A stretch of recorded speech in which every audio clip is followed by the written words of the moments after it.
morning, everyone. It's a pleasure to welcome you to today's discussion on green industrial policy and global tech chains, charting EU-India strategic cooperation, which the Heinrich Böll Foundation is co-hosting with the Council on Energy, Environment and Water in New Delhi. My name is Jochen Luckscheiter, and I'm the director of the Foundation's New Delhi office. We are meeting at a moment when green industrial policy has moved firmly to the center of global economic and political debate.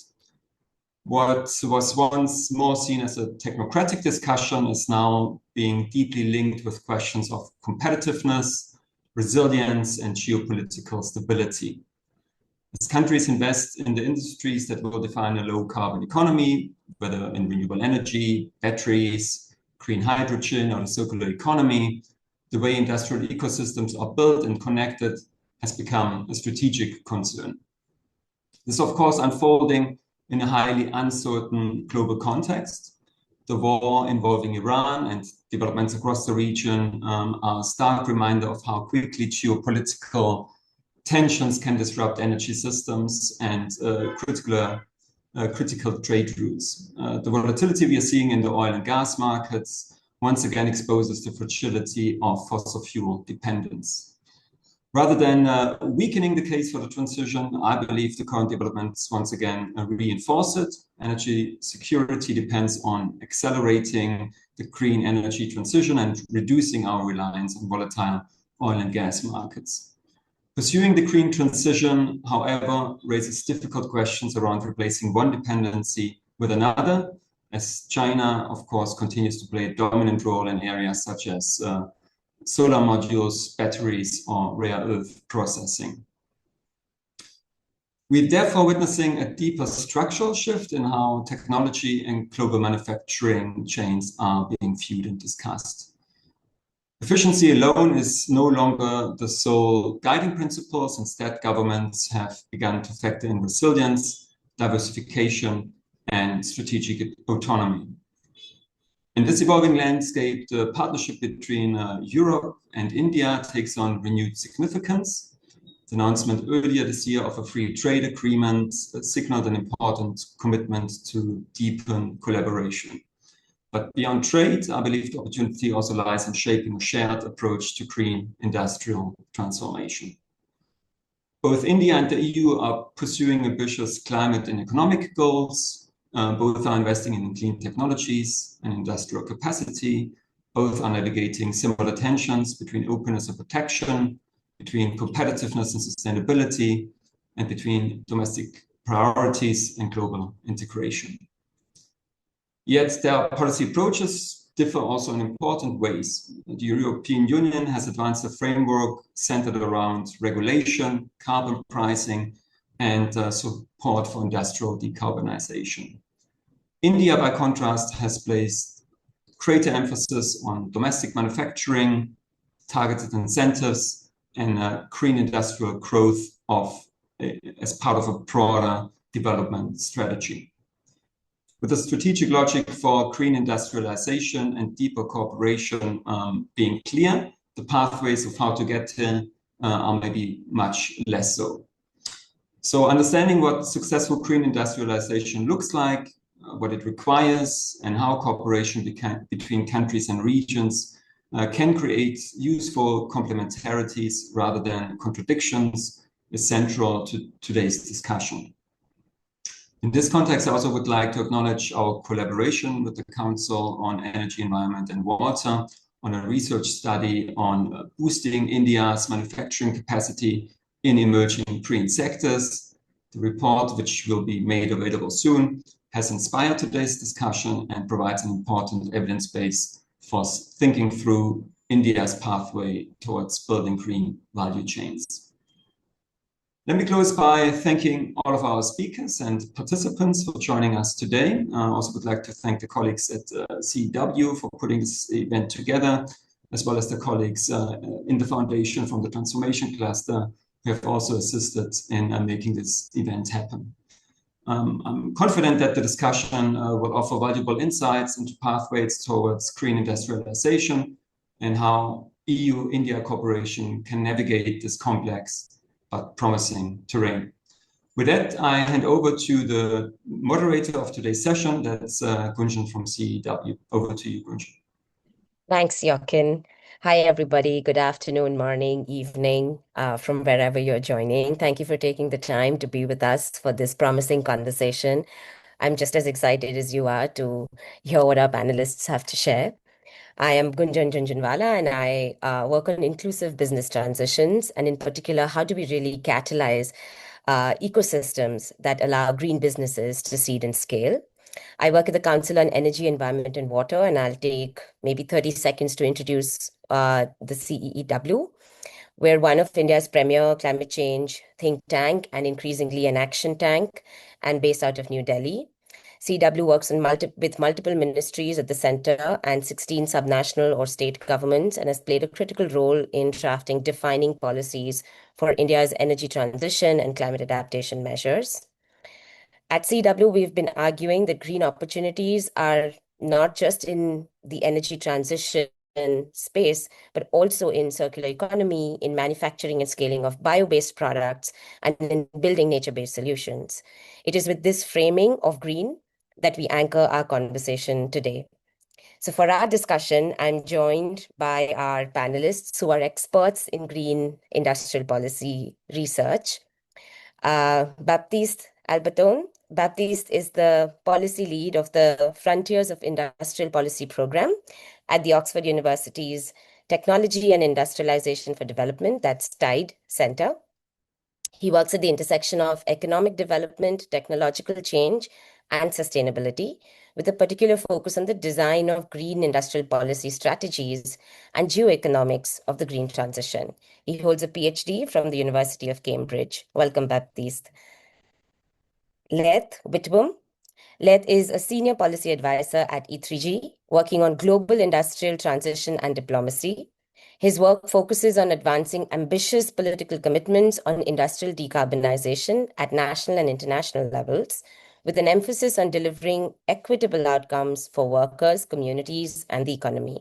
He's a regular commentator on climate and energy policy with appearances in outlets such as The Guardian, Reuters, CNN, and The Telegraph. Hi, Laith. Welcome. Thank you for joining. And lastly, my colleague Akanksha. Akanksha is a program lead at the Council on Energy, Environment, and Water. She co-leads our work on clean energy manufacturing, supply chains, and circular economy, and responsible renewables.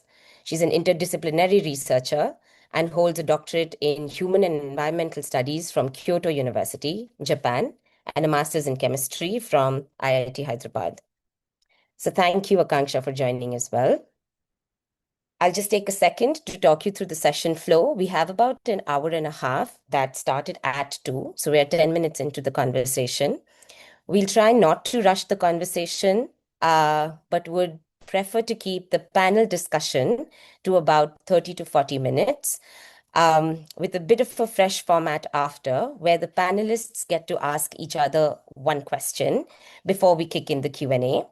We don't want to rush the Q&A because we often feel like webinars tend to overshoot and shortchange the Q&A. So we really want to keep a dedicated 30 minutes. So the excitement would really be reciprocated. Please park your questions in the Q&A box. We'll take it towards the end. If you have any questions, you can also use the chat box. Adds in questions around the format. You want to get to know any of the panelists better, you can use the chat box, but use the Q&A for any of the questions that you have. So with that, let me start the conversation. I'd like to bring in Baptiste. I'd like to bring in you first with a bit of a broad question to really anchor the conversation on why is it important to talk about partnerships and regional coordination for green opportunities in an increasingly inward-looking world. Thank you very much, Gunjan, and also thank you more generally to the Council on Energy and Environment and Water and to the Renewable Foundation for this invitation. It really is a pleasure and also an honor to be sharing the panel with Laith and Akanksha. Now, on your question, so that's true that we are now living in a world where industrial policies is no longer not only technocratic but taboo. Like I remember, I always like to quote it, a paper by two IMF economists that was titled "The Policies That Shall Not Be Named" to talk about industrial policy. So for a very long time, this was the status. So this should be welcome because the ideological space is widening. Now, one consequence of that, as you say, is that we tend to think about this present moment as more and more inward looking. So more concerned for domestic jobs, for domestic industrial capacity, securing economic resilience and national competitiveness in a very kind of aggressive way. Well, the way I like to think about it is that we're living into a moment that is characterized by tensions between scarcity, dynamics of scarcity and abundance. Scarcity in the sense that these inward-looking policies are not just about stimulating a domestic market, but are also very aggressive on the external front. Because what you see in this moment of economic nationalism is also a very strong race to secure critical minerals, other type of key inputs, but also a quest for access to markets, to emerging economies market in order to sell production. So this creates a dynamic that is characterized by scarcity because there is a race between countries to secure what is available out there. At the same there is also a very worrying, in that sense, dynamic of abundance. That is the one we hear about a lot under the name of overcapacity. This is another key aspect of the present that most of manufacturing supply chains in general since the 80s, but green industrial supply chains in particular, with the extreme effectiveness and magnitude of China's industrial policy, are actually have made these supply chains in situations of overcapacity across the board. So in certain supply chains more than in others. But I think that we need to get that kind of background right. So that creates a huge pressure on established economic powers because it erodes their strengths. And this is the case of the EU. We'll be talking about that a lot, I think, today. But like EU is facing a critical moment for its productive model, but that also kind of narrows the space for development in the rest non-Chinese world, for other countries to walk through the developmental ladder. So in this context, I think thinking about cooperation is absolutely key because it's a way of trying to avoid not only certain of the limits of just relying entirely on your domestic market, but also the limits of beggar thy neighbor kind of logics where there is a race to the bottom. For you to compete at home, you are forced to weigh down wages in order to be able to export, or you are forced to outcompete your partners on the basis of increasingly weak environmental norms, for example. This is the kind of risk that there is today and that actually cooperation mitigates. And at the same time, like, so this is more on the, let's say, the more concerning side of things. At the same time, I think we should be very hopeful about the opportunities for cooperation at maybe a broader level, in the sense that we like at Tide to think at that moment as a potentially an Airbus moment, in the sense that multilateralism is weakening across the board, but this is the moment in the face of great power competition to rebuild a form of multilateralism that also recognized the necessity for developing countries to industrialize, not just to reduce poverty in the sense of poverty alleviation schemes, but to reduce poverty through structural transformation, through industrialization, through industrial competitiveness. So this is a moment where countries can come, developing countries in general, but developing countries and developed countries in partnership could be thinking about new forms of social coordinations in order to rebuild the multilateralism that is maybe a bit less, if we want to use a strong term, like hypocritical hypocritical in the sense of the way it's framed the development narrative. Now, and just to end this first answer this answer to your first question, I think we should also recognize the limits of cooperation in two sense, or the tensions around cooperation in two sense. The first one is that external cooperation sometimes should not be seen as a total remedy to certain domestic problems as well.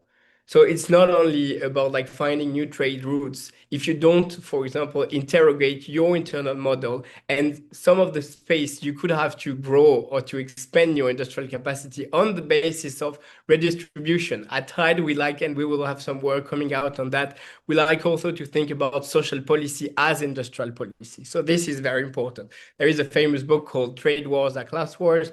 So this idea is absolutely key, and we should definitely not overlook it. The second one is that we should also be aware that when we think about green cooperation and coordination, in particular green, I say because cooperation more broadly leaves more space, but green, there will be some trade-offs because we are talking about countries that want to also compete in the same sectors.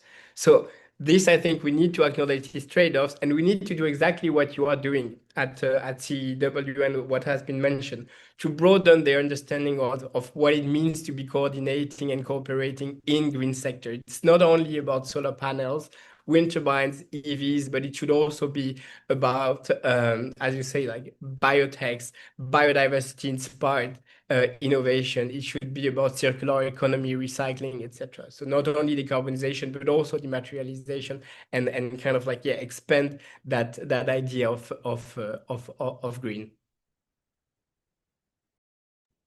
Brilliant. Thank you, Baptiste. In fact, let me stay on your point about how do you recognize that there's a need to recognize the tensions in cooperation as well. And I think you did a really good narrative arc, starting from the days it was a taboo to think inward, but how we're now to think of industrial policies, but how it's inevitable now, and keeping regional coordination and cooperation at the heart of it, but also with a few warnings. So let me stay with that and actually go to Laith.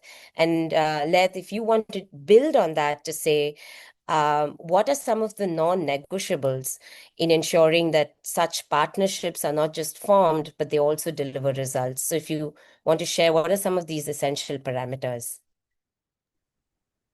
Great. Thanks very much, Gunjan. And yeah, really good to be here, especially alongside such esteemed speakers. Already what Baptiste is talking about is extremely interesting. So just to introduce myself, I'm Laith Whitwham. I'm a senior policy advisor at E3G. We're a global climate think tank present in 15 countries. I'm based in London, but we have teams around the world, including a team in India that's focusing on power decarbonisation, industrial policy, and diplomacy. I think really when I think about that question of, the successful building blocks for a green partnership, I mean, there's obviously many, many, many things, but there's sort of four elements to me that really jump out. And I'd say there's a strategic alignment between countries, demand visibility, the sort of markets piece, finance and risk sharing, and then alignment on policy standards of regulation.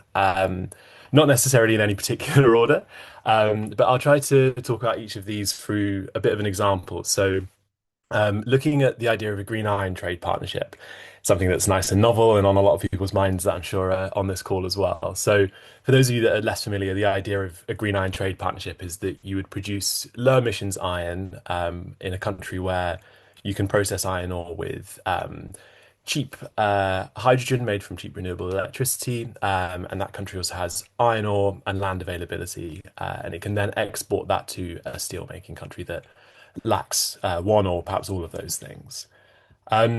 So with that sort of framing in mind, I think firstly the point around strategic alignment. This is sort of why does this pathway matter, perhaps compared to domestic alternatives or other alternative partnerships. For example, with green iron, I think largely this is around trying to lower global emissions by reducing the use of coal, reduce energy demand, diversify supply chains, and create new development opportunities, which naturally leads to this question of where is the benefit captured at different stages in the value chain. So, For the exporter, it's moving from exporting ore to a more valuable product, green iron. That involves things like domestic job creation, more demand for clean power expansion, a wider hydrogen economy, and overall increases in economic activity. On the other side of the partnership, it helps to cut costs of the climate transition, improve energy security, fewer imports of fossil fuels, free up power to other parts of its industry.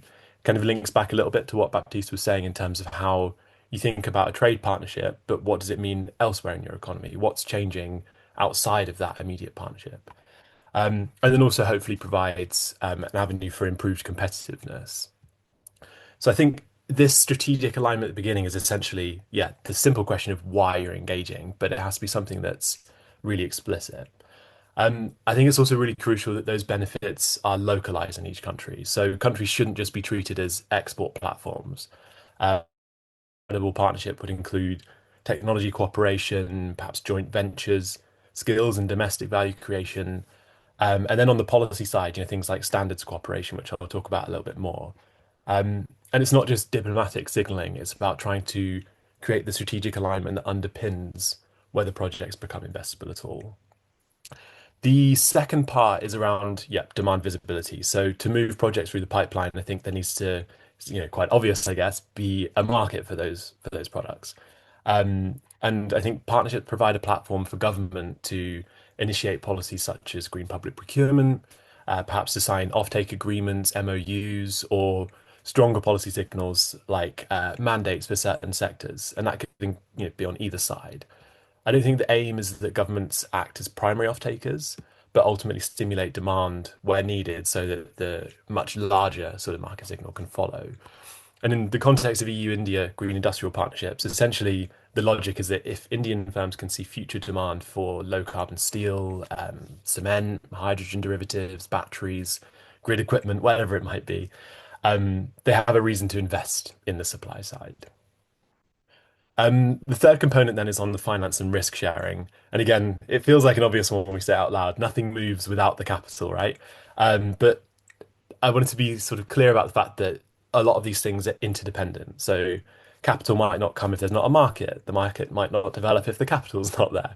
So it's a little bit of a chicken and egg situation, but largely this is around finance and risk sharing. So in the example of green iron trade, but also with clean tech, steel, ammonia, whatever it might be, a lot of these projects require large upfront capital costs. Huge new iron making plant, an electrolyzer, grid upgrades, ports, you name it.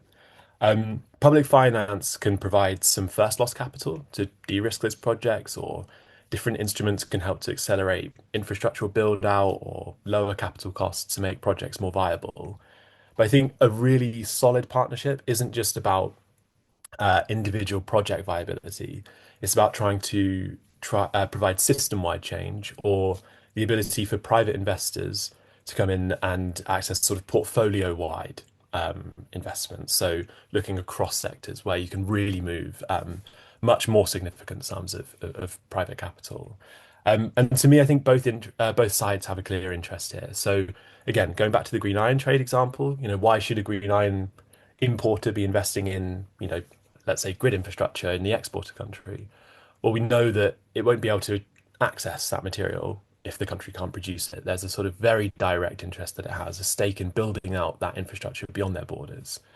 And in a more sort of real example, in the EU Egypt green ammonia partnership, there was around 124 million euros of EU funding for green ammonia projects, which included, I think, 90 million euros for grid modernization to help integrate renewables into the system. I think the lesson here isn't just to sort of, copy the Egypt model, but that partnerships essentially become credible when they connect clean energy to industry ambition, to infrastructure, to finance, and so on. And then lastly, just that point around broader alignment on policy, standards, regulations. So I think for me, the most obvious thing here is interoperability of product standards. So, how do countries actually define the products that they're talking about as being part of their partnership? How do they certify, green hydrogen fuels? These are sort of these are crucial to trade itself, so that they actually enable trade partnerships. But I think they're also really important in terms of transparency, and so that there's credibility, so that the public support what's actually happening. But also, again, going back to sort of the decisions that businesses make, and so that markets know what they're actually receiving. And underpinning those systems, yeah, like I said, for carbon accounting, giving partners and businesses confidence in monitoring, reporting, verification. I think alignment on carbon pricing systems and CBAMs, so recognition of carbon pricing systems in different jurisdictions. And I think in the context of, say, an EU-India partnership, undoubtedly there has to be closer collaboration on ensuring, say, that Indian producers can meet the EU CBAM, for example. And in the EU-India FTA, there is a small package of funding to support industrial decarbonisation. But I'd say the strongest partnerships would shape those rules together, help producers to meet them, and so on. And then just lastly, it's not necessarily sort of within one of these, four components of a trade partnership, but one thing I definitely wanted to make sure I added was that I think one of the most important things when we look at green industrialization and partnerships between higher income countries and developing economies is making sure that we avoid neo-colonial models of extraction. So it's not good enough for a partnership to replace fossil fuel dependence with technology dependence. What we really need to see is increased renewable energy access that connects to a domestic benefit, to those new jobs, to those new industries and factories, to solutions that support communities. I've just been talking about green iron. Sounds great, but what is the impact of the mining industry on local communities and indigenous rights? So how do all of these things tie into a partnership that two countries actually strike with one another? Thanks. Yeah, all great points and a fair amount of information for us to digest. And I'm really curious now as to, now that you've established some sort of a framework, really, the four pillars that we need to think of when thinking through partnerships. How is India really thinking of about approaching the role and need for partnerships, and who are we looking to partner across for what? For which of the four pillars? Are we looking at all four pillars together? Or is India looking at the pillars differently? So if I could bring you in, Akanksha, to comment on that. Sure. Thanks, Gunjan. And thanks, Laith and Baptiste, for very, very insightful remarks. I think your observations on the larger concept of, what does it mean to have partnerships and what could be the key pillars of a successful partnership. I think those are very well researched and informed, very nuanced. And I think that's what some of the approach I think India is taking, or at least research institutions like us would want India to take. So if I were to share how India is approaching, the role of partnerships, I think India is projecting two signals. One, of course, it's given our commitments on decarbonization, on clean energy transition, India is definitely projecting itself as a huge market for these green value chains and different technologies, right? We have already achieved our past NDC goals ahead of the schedule. And more recently, we revised our NDCs, nationally determined contributions, and we revised them for more higher and greater ambitions. So our share of non-fossil power capacity has been increased to 60% by 2035. We have also committed to reduce the emission intensity of our GDP by 47% by 2035 compared to 2005 levels. So these two signals clearly indicate the intent that India offers, which is, we are a huge market. We have a growing demand.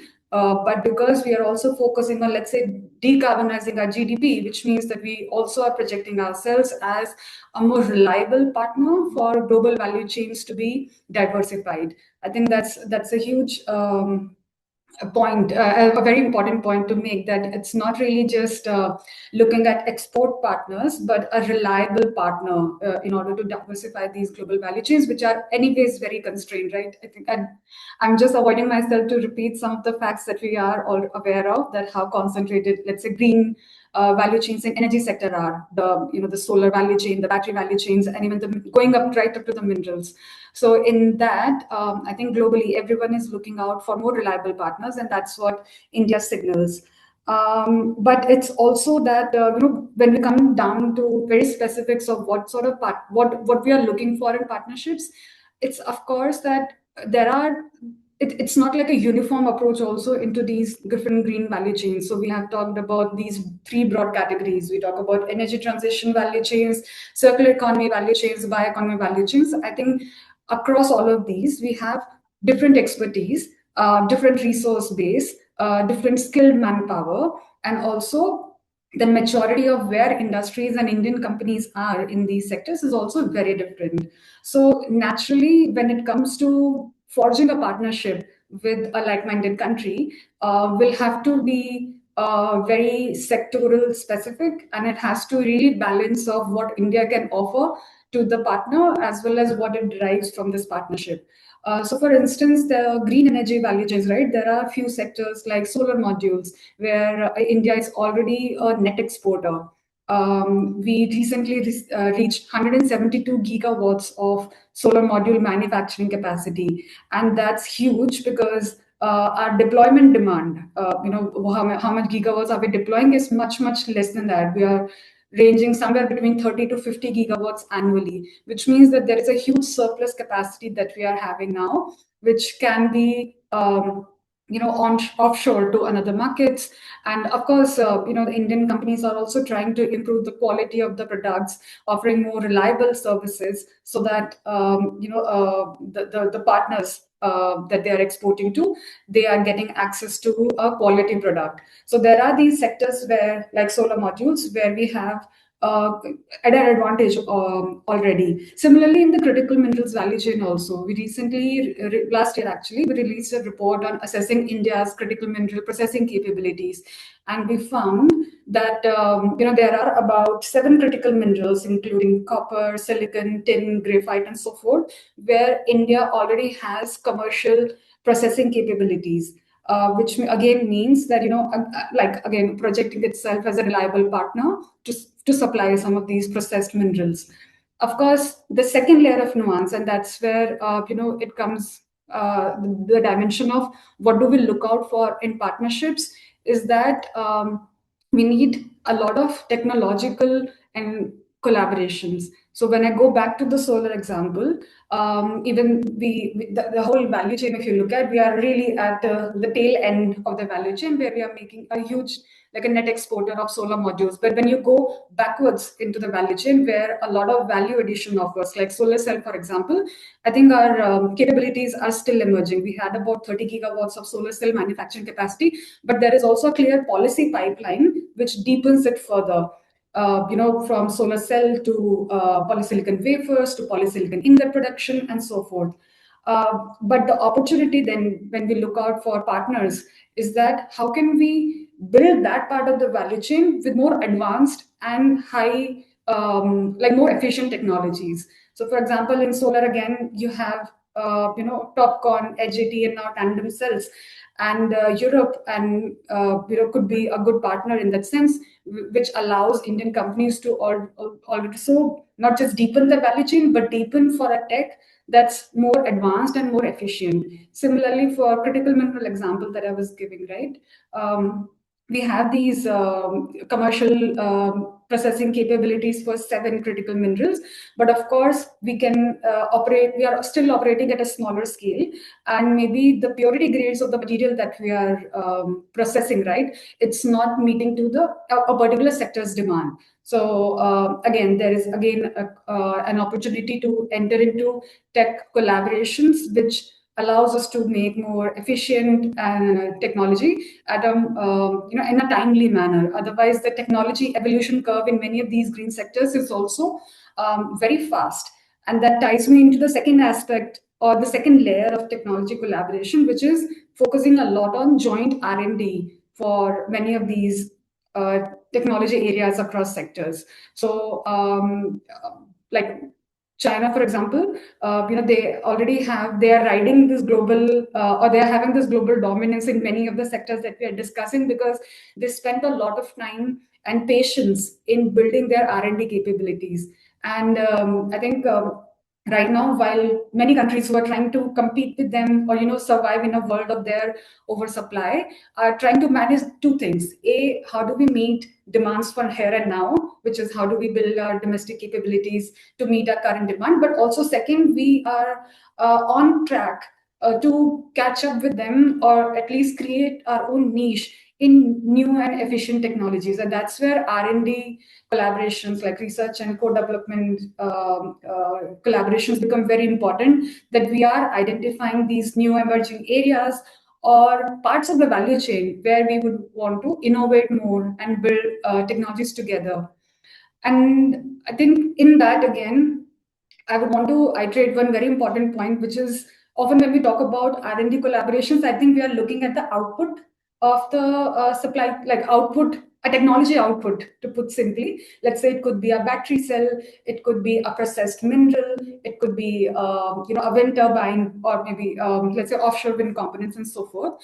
But we often overlook the equipments behind it. So in these green value chains are also unique in that sense that you are having a lot of concentration in the machinery and the equipments that go into it. It's not just about the final tech output. So then there is a lot of opportunity to actually innovate and build together the machinery that goes into it. And of course, identifying how could we source the raw materials that go into making these technologies. And that's where another area of collaboration or partnerships could come in, which is on circular economy. I think that's an often underlooked or underappreciated area where I do see a lot of synergies in many potential partner countries and India.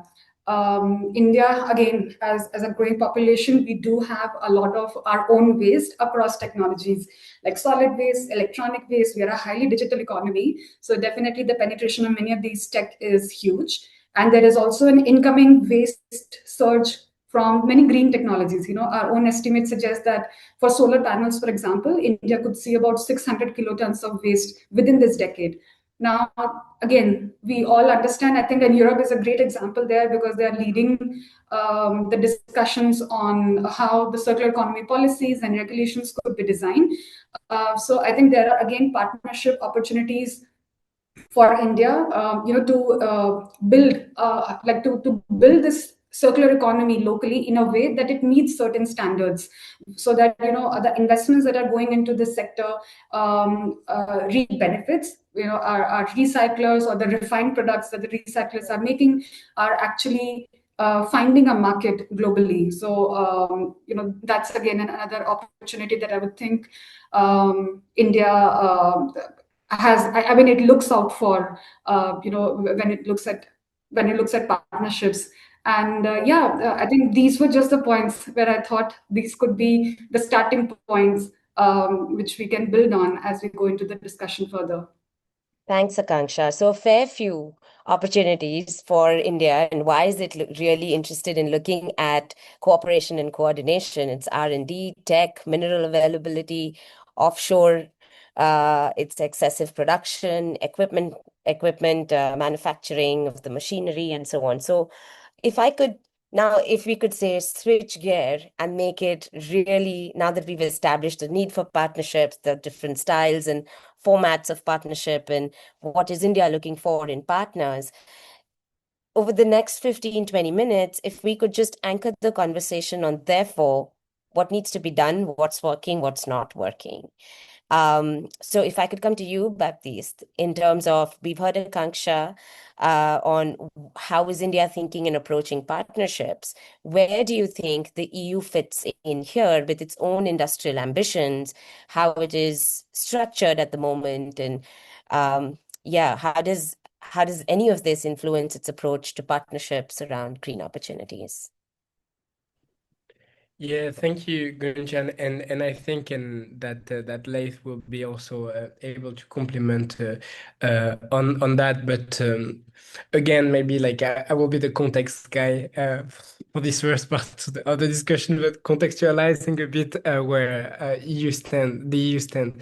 So it's really and I will really a tough moment for the EU in the sense that the risk of China shock 2.0 for the EU industrial base is huge. It's literally really hitting at what represented EU's industrial strength. So equipments, transport equipments, machinery, some pharmaceuticals, even potentially planes, and all the green supply chains. So there are aspects or supply chains where actually I think the EU has given up. So solar is one, and we can talk about like potentially this is an obvious path for coordination and collaboration between so not abandoned, but let's like, water down extremely water down its ambition. But on the rest, it's really looking at ways to try to maintain or at least strengthen and beef up a bit its competitiveness in many of the value chain it has and in some of the value chains of the future. But just to again like give an extent of the shock. So right now the EU has become a net importer of cars from China. Basically, when you look at the macroeconomic numbers as well, what you see of the increase in export performances of China are basically matched by also the decrease in export performances of the EU. So like the shock is huge and it's massive. So the response has been basically framed around this idea of a European Green Deal that we have to be honest about it, is still kind of filled with tensions and sometimes incoherencies and internal debates around what it needs to mean. I think when we want to think about the strategy of the EU, we need to think about like tensions between three poles. So one is the environmental concerns itself. Themselves. The second one is economic resilience and security, and the third one is industrial competitiveness. So each one of these poles are implied trade-offs are and can be in tension. So we are already seeing that in the sense that, for example, on the environmental front, the EU has made efforts and then receded, and we see it with the CBAM, with the Deforestation Act, with other national and domestic environmental regulations. So there is a tendency in order not to risk too much on the industrial competitiveness front or because of domestic also sometimes political concerns to water down the environmental one. Now, on economic resilience and industrial competitiveness, what we basically see are two ways. So on the economic resilience, it basically goes in the direction of the Industrial Accelerator Act that has recently been passed, and that basically advocates for mostly a made in EU perspective. So stronger stance on joint ventures, local content requirements with a certain opening, and this is important for our discussion, with for not only made in EU, but made in Europe, sorry, but made with Europe, with certain partners. And this is where I think there is still uncertain what exactly it will mean. There is, again, like internal debates around exactly what should be the strategy around that, but it's an opening. Then more generally, I think the road for Europe that Europe has been taking with external partners that are not these kind of strategic partners like Canada or Japan has mostly been through trade, and there is this new clean and trade investment partnerships that are being advanced, that are basically very kind of focused, granular, issue-based partnerships with clear investment pathways. But just to say that, broadly speaking, the direction of the trade partnerships is kind of an easy way also not to have to reflect too much internally on your capacity to do industrial policy yourself. Because since like expanding trade is a way of like being confident that what already exists will receive a boost, and that can be good, and but you don't necessarily articulate a vision of cooperation that is built very clearly about what could be gained from each partner. That is also a reflection, I believe, of the EU's lack of capacity, of difficulties in doing industrial policy itself at home. Like we are seeing it in the battery sector, it has been sadly for the moment, well, we could even talk, I think, of a disaster, like plenty of investment that have basically failed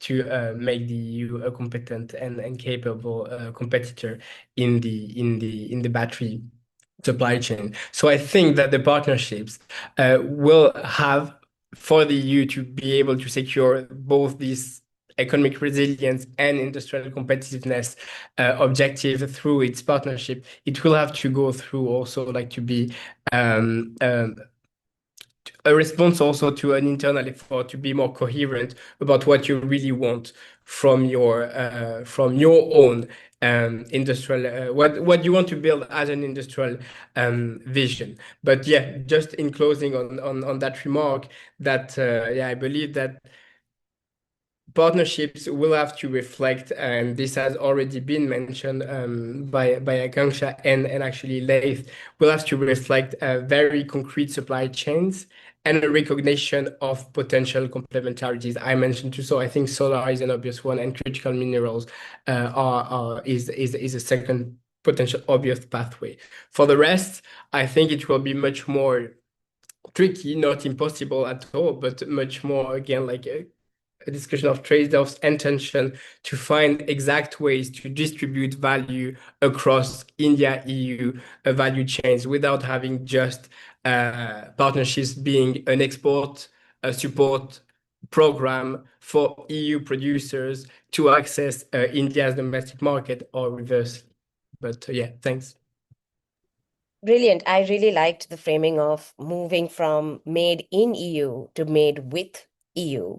And so if India could be one of the partners that feeds into the made with EU, what signals is the EU going to look at from the India's manufacturing ecosystem, Laith, if you could come in on that? Yeah, absolutely. So I think really here what the EU will be looking for is signals of regulatory stability, infrastructure reliability, and then, of course, competitive cost parity. And sort of looking at the first, so looking at the sort of regulatory stability around credible decarbonisation pathways. That's going to be one of the elements that the EU is looking at if we're sort of assuming that these partnerships are underpinned by a political will for them to be green. And of course, not all partnerships are going to be hitting on climate objectives. But those credible decarbonisation pathways, especially in foundation industries that underpin a lot of others, be they clean tech or otherwise. And I think that includes a few things. So a clear route to power decarbonisation. So how is that broader energy system transformation taking place? The expansion of green hydrogen is similar, as well as a more circular, less wasteful process. I think I don't want to make it sound like these are India-specific problems, because I think the EU, like Baptiste has been saying, is looking at all of these questions itself. And part of the reason that these partnerships exist is because it can't do all of these things as well on its own. But then lastly, just on that last point, clear emissions data, like I'd already mentioned, around product level carbon accounting, and essentially a lot of these sort of, robust systems that underpin largely trade agreements.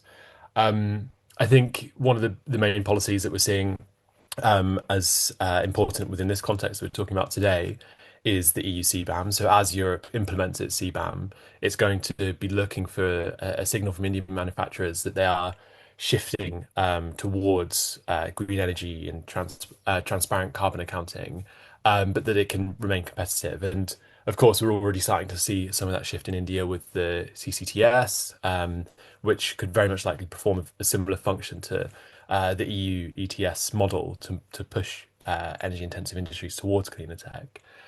But I think sort of interestingly, so E3G has produced a steel policy scorecard in the past that looks at the fact that ambition is improving globally, but delivery is remaining slow and fragmented.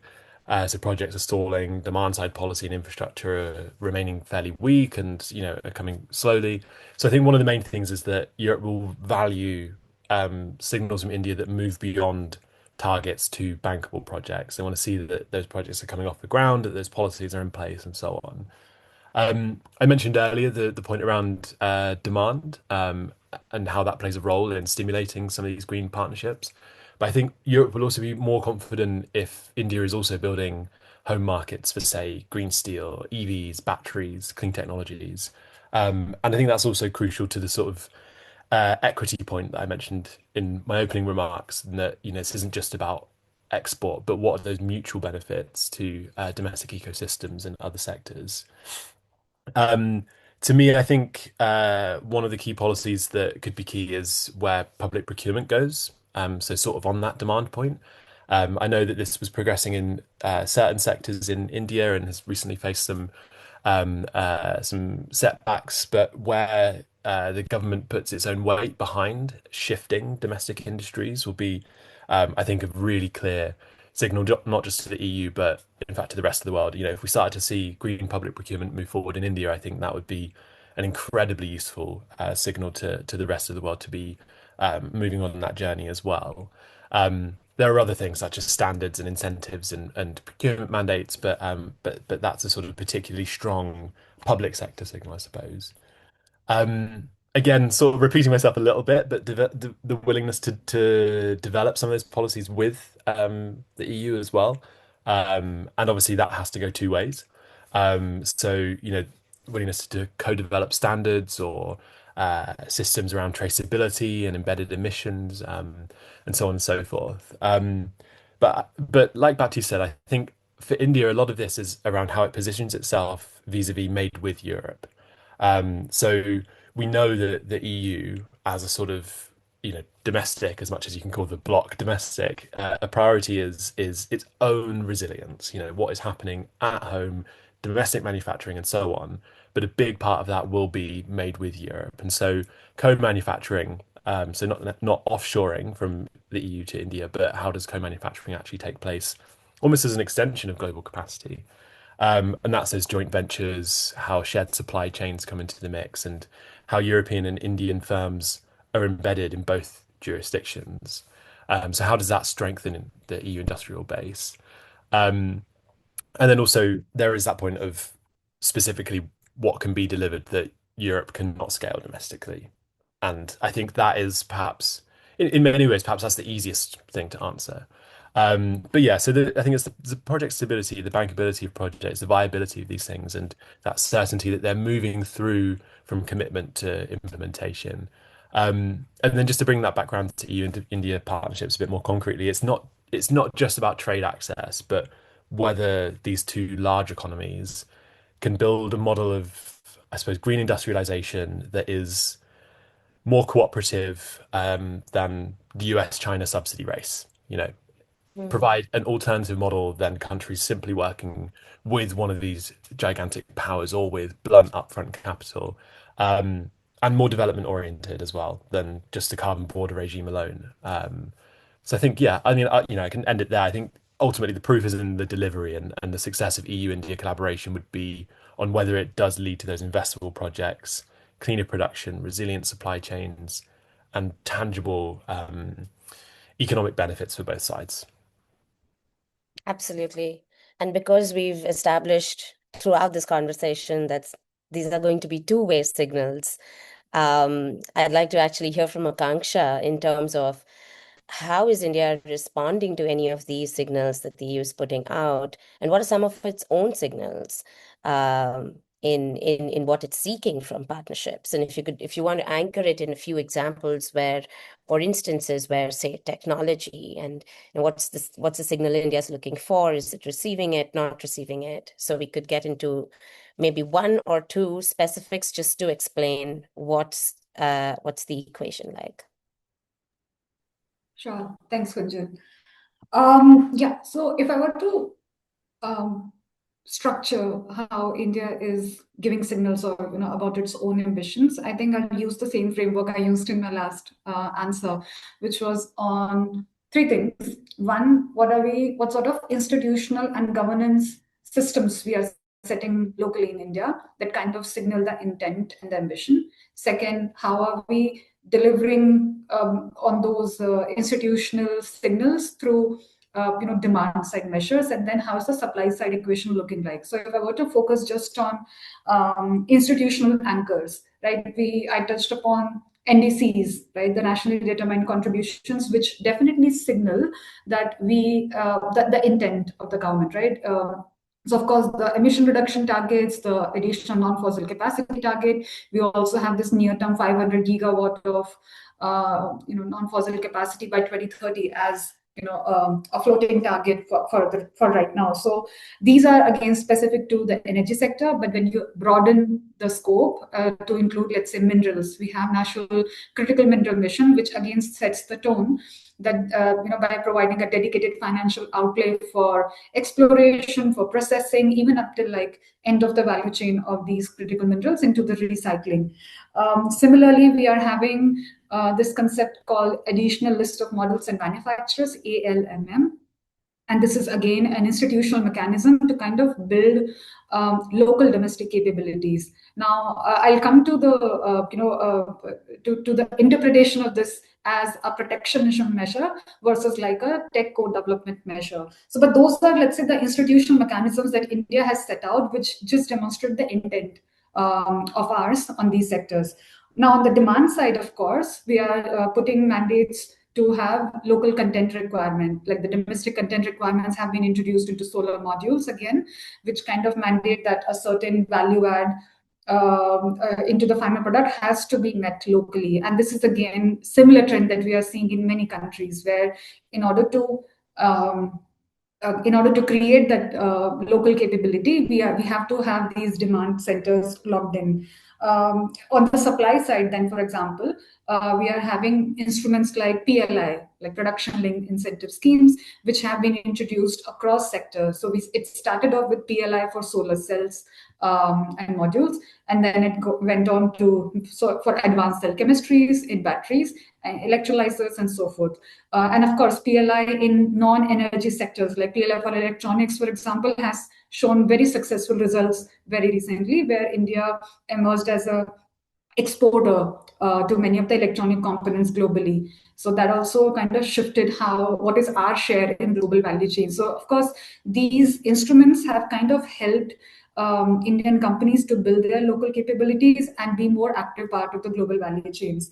Now, when we look at how, and I think, okay, I'll take a step back. Then when we look at all of these signals, right, they are often interpreted in two ways. These are seen as a measure to boost local capabilities, but sometimes also as a protectionist measure, that these are kind of putting as a barrier for foreign companies or foreign partners to come into the market. But as I would look at, there is a little more nuance to it, especially on how and what part of the value chain you are entering into.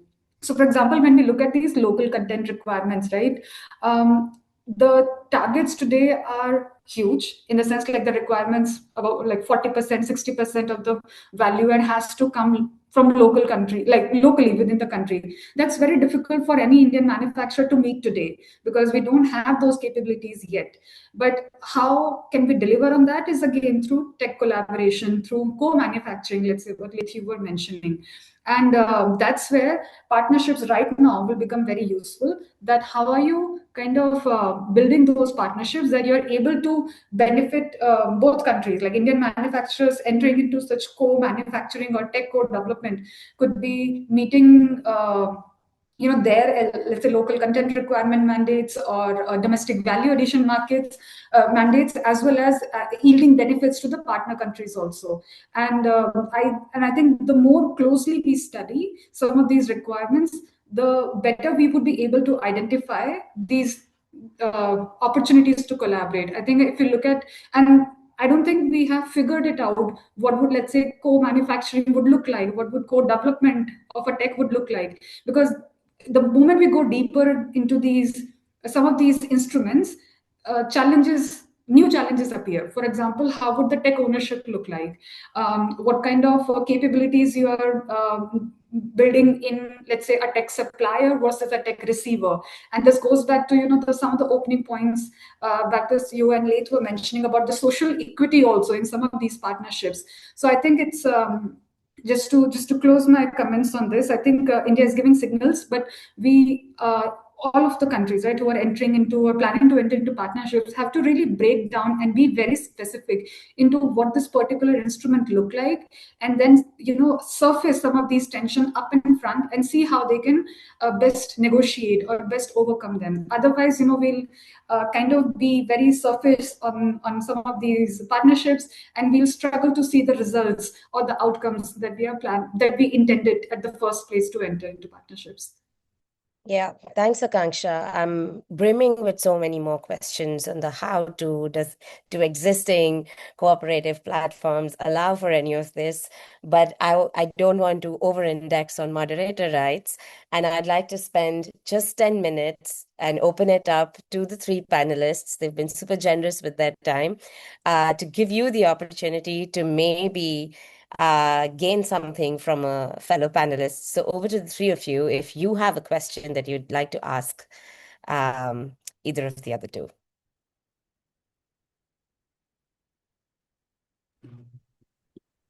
May I jump? Yep. Okay, so maybe I had a question for Akanksha on tech transfers, and so I wonder if you maybe already had seen in your work and study positive examples of tech partnerships with European firms in particular, but maybe also with other firms from other countries, in order also to understand what type of models could be emulated. And maybe if you had or not a comment to make on the stance China currently has on tech transfer to India. I remember having seen at the beginning of the year that I think a tech transfer that was supposed to happen in the battery sector actually was blocked because China, in the end, refused to export the technology. So just also to maybe understand what's the current situation there. Right. No, thank you. And I'll just be honest when I answer that this is an ongoing research question. We are also trying to decode ourselves that what does it even mean to have a successful tech transfer partnership look like? I think one of the examples that come naturally to my mind is how in the automobile sector, India has very successful tech collaborations with many Japanese manufacturers. So we have Maruti Suzuki as a very, very classic example, right? I think this partnership basically cemented what one successful model of tech co-development would look like. I think it was not necessarily a tech transfer per se, but I think that partnership brought in a lot of knowledge to Indian onshore, and also like human resource skills, the manpower. It also kind of built a new system, a local ecosystem, right? Where it was not just the end product that was getting shipped or sold in India, but also like the ecosystem of spare parts, of technicians, of more improvements in engine efficiency, like of course going back deeper into the product, which is the automobile itself. So I think that's one natural example that comes in. But as I said, it's a question that we are also exploring ourselves. But what I can confidently say is, there are several nuances to it, and I touched upon it, right? It's also like who owns the tech rights? When you shared, what is shared? Can future innovations in the design, in the performance, are those shared? Are those explorable? So I think there are multiple layers to it, and those will again be different as to the tech we are talking about. some of these could be very, and then I think it also comes the concept of high value skills and technology versus low value. So things which are easy to be shared and exchanged, just that help in the larger group. Let's say exchange of human resources, building manpower capabilities. I think those are fairly easy, like the foundation and entry points for any tech collaboration. But the deeper we go into the tech itself, the complex it becomes. And I think on China and their strengths, right? I think that's where I was mentioning that it's never really just about the primary value chain, which is, if you're looking at the end product, the technology weaponization and the geopolitical. So it also stems outside the capabilities in the machinery, in the processing of raw materials and so forth. So I'll not really comment on how the strengths of Indian versus Chinese companies are, but again, surfacing that the conversation is much more layered into strengths in the end product versus the equipments. One more question before we move to the questions our attendees have shared.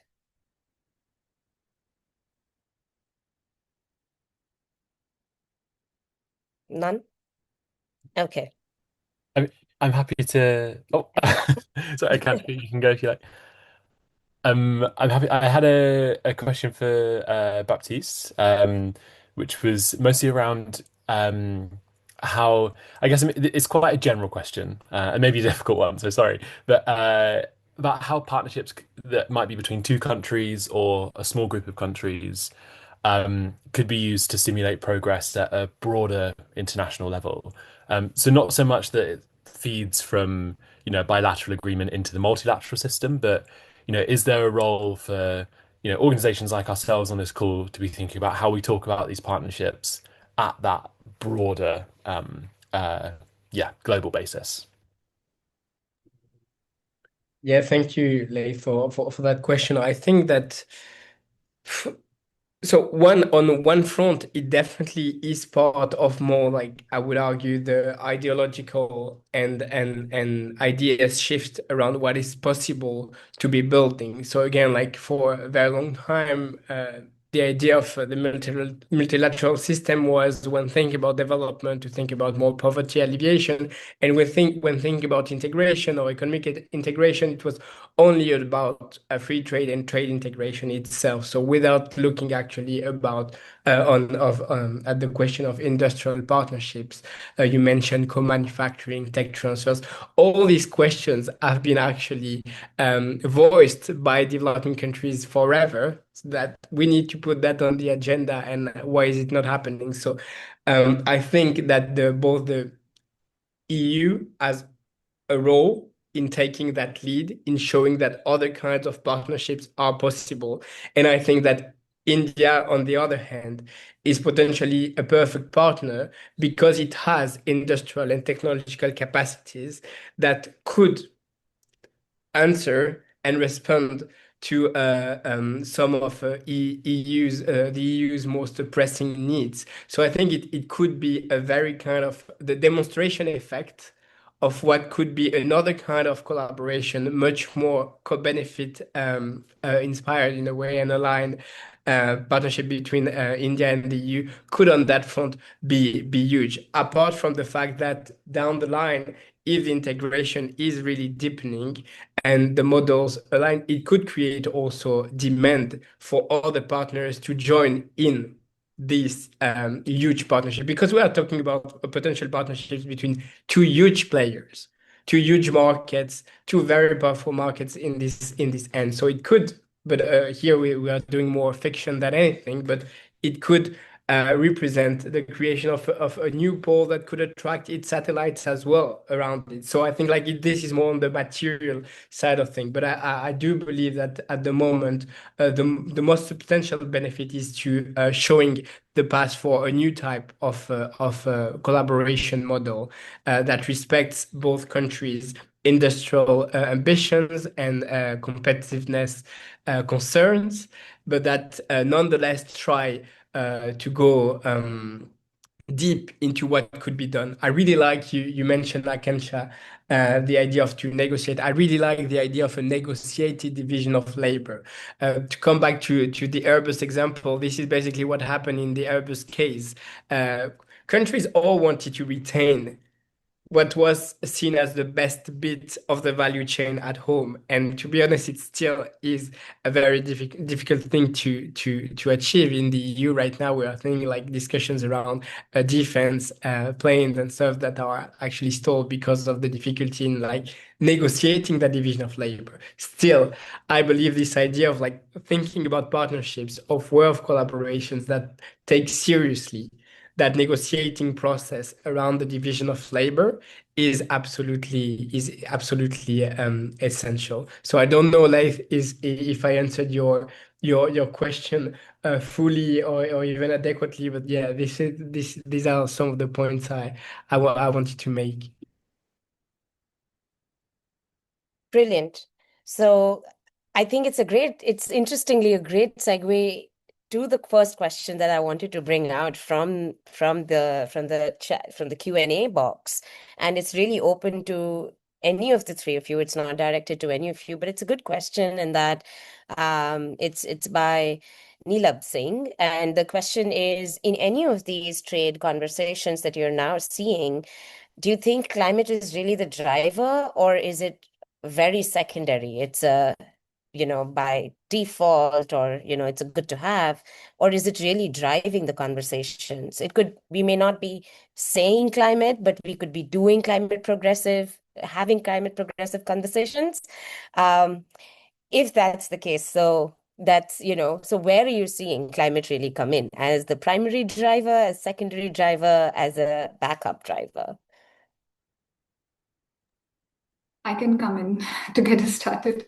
I think we spent a lot of time in projecting many of these green value chains as a climate imperative because of their natural tendency, right? They were allowing us to offset emissions and, add on sustainability and regenerative practices. That was a starting point. But I think the geopolitical events that have happened over the last year or so, they have just made it very clear that these are our bets for energy security. These are our bets for our developmental goals. These are our bets for a more accelerated journey to become a developed nation. And I'm saying this from a developing country perspective. I think many of the countries in the global south are seeing this as really the opportunity to meet these trinity of goals while allowing us to be carbon neutral and meet our climate mitigation efforts also.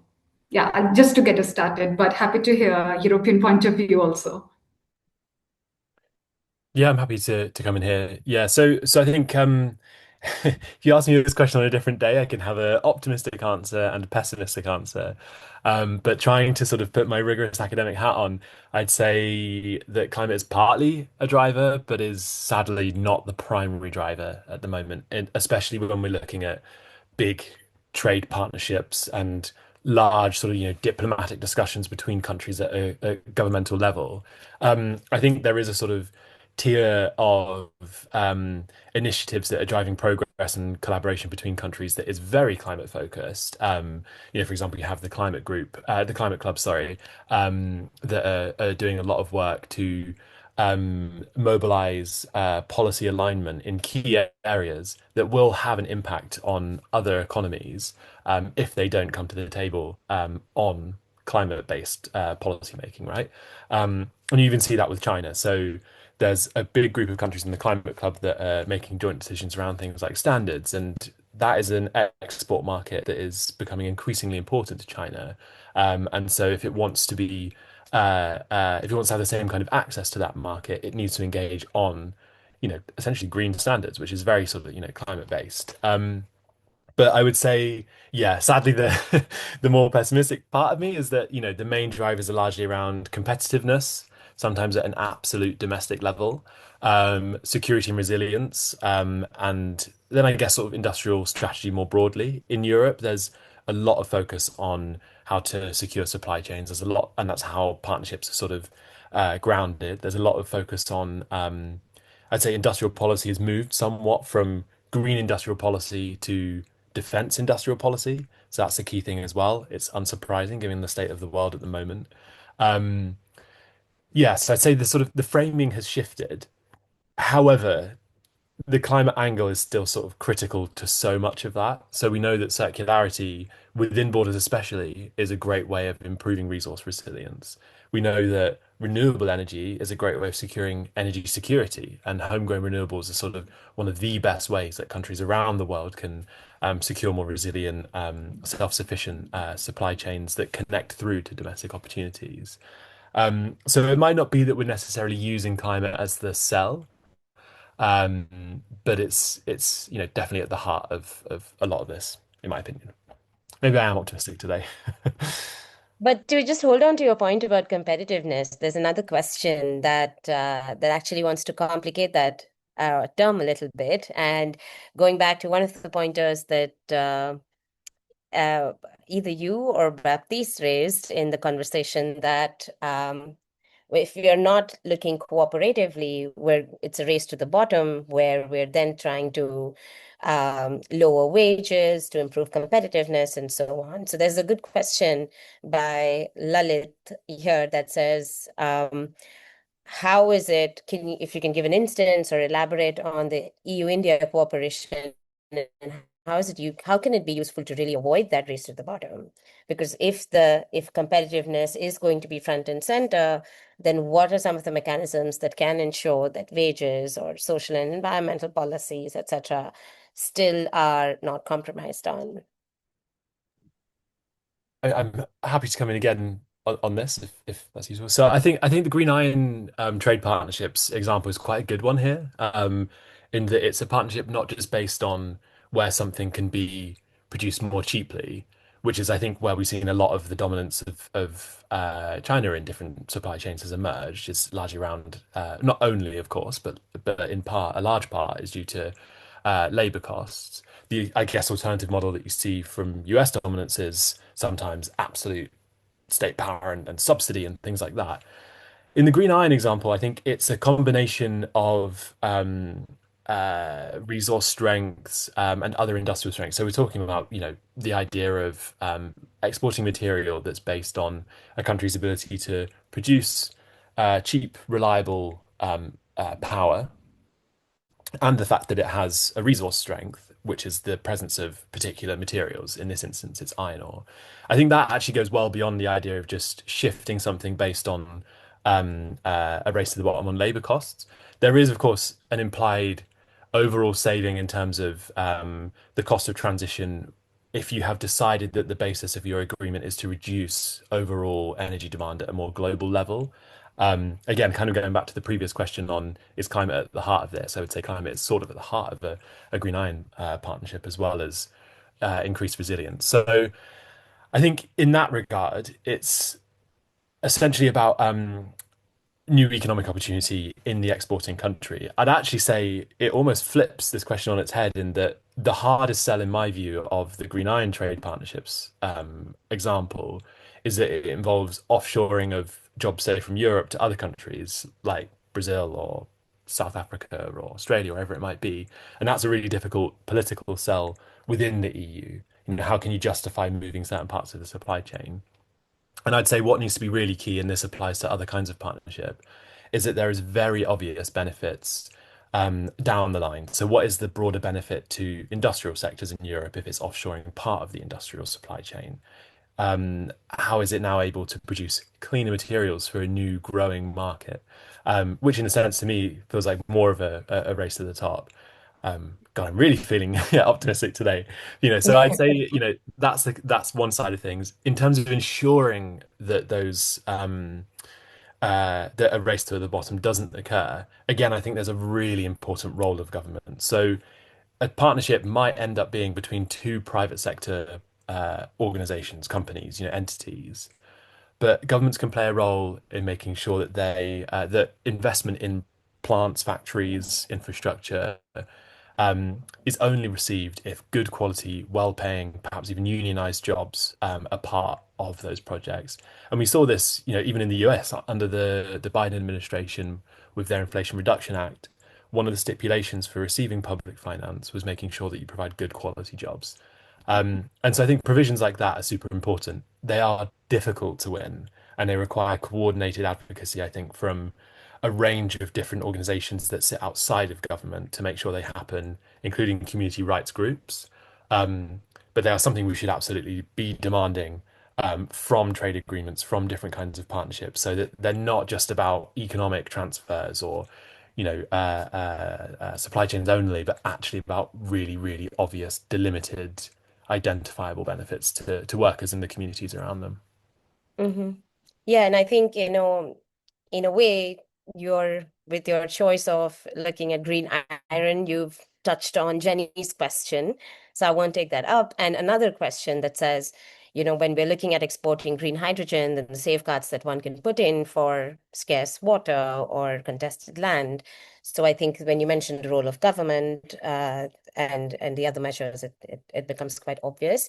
The other good question, and I'm conscious of time, we have about 7-8 minutes. So I think we have time to take 2 more questions. The one I'd like to bring up is by Hannah Al-Wakil. She's with the Feroz, sorry to put a gender on that, but you're with the Feroz Lalji Institute of Africa at the LSE. And it's a super interesting question, which says that in the India-EU agreement, it's a good example of navigating the balance between integrating 2 global value chains and building more locally anchored value chains. However, other developing countries with more limited industrial capacity and smaller markets may fall into the role of raw material suppliers. So the question is, how do countries with more limited industrial capacities strike a balance between domestic, external value creation? I can. Akanksha, yes. Sure, yeah. Akanksha, and then Baptiste. I'll bring you in as well, Baptiste. Yes, I'll be a little fast on this one. I think we need to, this is a fair concern, just to start off things. But I think we also need to look at the energy transitions or these clean energy value chains in a more distributed manner, in the sense that what all components are needed and where they are feeding in.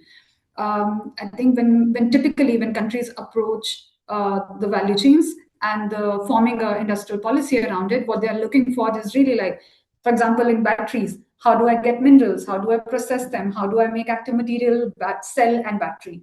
But there are several components that are needed for each part of this value chain. For example, when you're making, let's say, a battery cell, of course, you need these 2 electrodes, cathode and anode, but you need electrolyte, which again has a lot of solvents. You need a separator, which is again made from different set of raw materials. And then you need, you need the casing, and you need many other components, right? Each of these is a different component to be manufactured.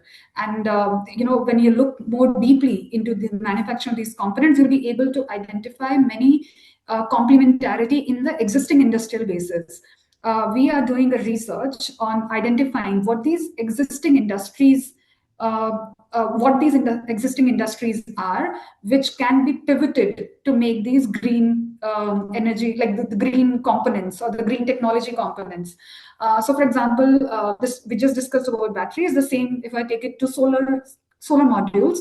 You're making silicon, but you're also making, let's say, solar glass. Again, glass being wide, like a very dominant industry in itself, and glass for, let's say, laboratory or portable uses versus solar glass.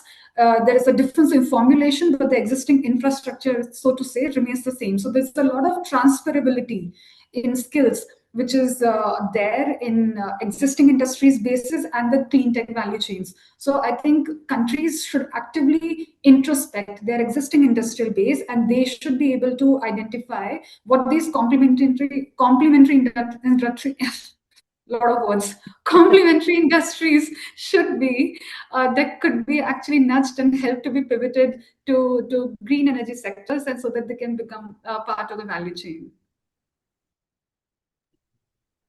Sure, Baptiste, Yeah, and complementing on that, I think, and this is a question that is definitely absolutely key for when you think about development today, and that actually we at Tide have been engaging quite a lot with. So I think two very brief comments. So one, still now that the ideological space is more open for countries to do industrial policy, so now it's the moment also, I think, to think about how to do it well. So even if you're a small market, there are ways, because of what you can build institutionally, to kind of take advantage to at least a large extent to what most countries are currently doing of global value chains. One good example is Costa Rica, that, for example, has taken a very kind of active approach to its FDI, built in-house methodology to select to attract specific FDIs to go and look for specific companies to invest in the countries in order to maximize the potential return. So this, as a base comment, is still a possibility. Then, and this is where the idea itself of coordination is key, we think that countries should be thinking more and more about what it means to coordinate, not just integrate, because often when you think about economic cooperation, it falls between like trade integration, so free trade agreements that basically don't have nothing to do with industrial policy itself. So it doesn't imply industrial capacity to do industrial policy. It's about liberalization of trade.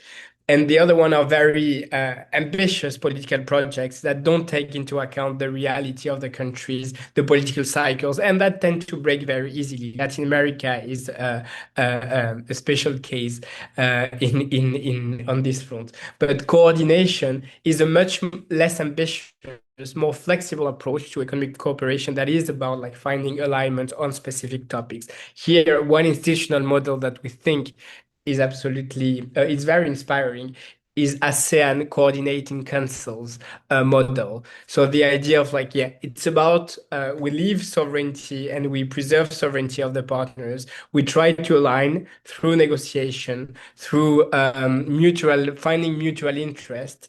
The coordinating councils basically play the role of an information coordinator. They receive information from the partner and they try themselves from a rather technocratic perspective to align interests, to reduce, for example, the redundancies in investment plans. So for countries not to be actually trying to do exactly the same separately, spreading resource thin and actually reducing the risk of being successful at developing this or that activity. So this idea of coordination is really key. I think it's more than just a word you choose and throw there. It's really a model to be following, because it implies like maybe a more institutionally light, but maybe also more pragmatic way of trying to think about economic cooperation. Okay, super. I did promise one more question, but unfortunately we're out of time. If there are any burning questions that we have not managed to take up, please write to the HBS team. We'll just drop an email ID for you to share your questions, and accordingly the team can direct them to the panelists, if that's okay with you, Joachim. Sure, I get a thumbs up. All right, with that, we close this excellent conversation. There was so much for me to learn. I tend to get distracted in online webinars and conversations, especially if they go over 60 minutes. But this one had me completely hooked, and I hope it has had something useful for each of you to take away. With that, let me close the conversation and make the Germans proud by being so on time. Thanks very much, all. Thank you. Thanks, Okay. Gunjan. Thank you for joining. Thank you all. Thanks, Thanks, everyone. everyone. Excellent conversation.